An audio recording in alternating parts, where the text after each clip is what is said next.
ধর্মের নামে ভোট প্রার্থনা করছে একটি দল, অভিযোগ বিএনপি নেতাদের। সবাইকে সচেতন থাকার পরামর্শ জানালেন, ক্ষমতায় এলে মানুষের আর্থসামাজিক উন্নয়নে আছে বিশদ পরিকল্পনা। ট্যাবলেট বিক্রি করে জনগণের সাথে প্রতারণা করার পরিকল্পনা করছে। তাদেরকে জনগণ ইতিমধ্যে চিনেছে, তাদের মুখোশ উন্মোচিত হয়েছে।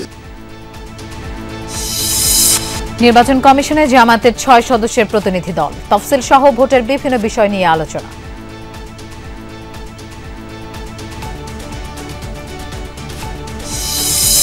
ব্যারিস্টার আনিসুল ও মঞ্জুর নেতৃত্বে জাতীয় গণতান্ত্রিক ফ্রন্টের আত্মপ্রকাশ।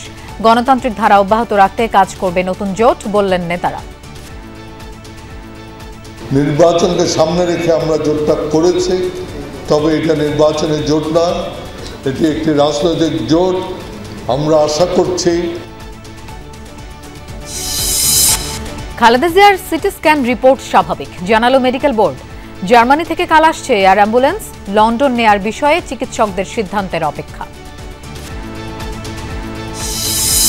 জুলাই হত্যা মামলায় ওবায়দুল কাদের, শেখ পরশ সহ আওয়ামী লীগ যুবলীগের 7 নেতার বিরুদ্ধে তদন্ত শেষ, শিগগিরই ট্রাইব্যুনালে আনুষ্ঠানিক অভিযোগ। অবশেষে লিটার প্রতি ভোজ্য তেলের দাম বাড়ল 6 টাকা। নতুন চালান আসতে সময় লাগবে 2 থেকে 1 দিন।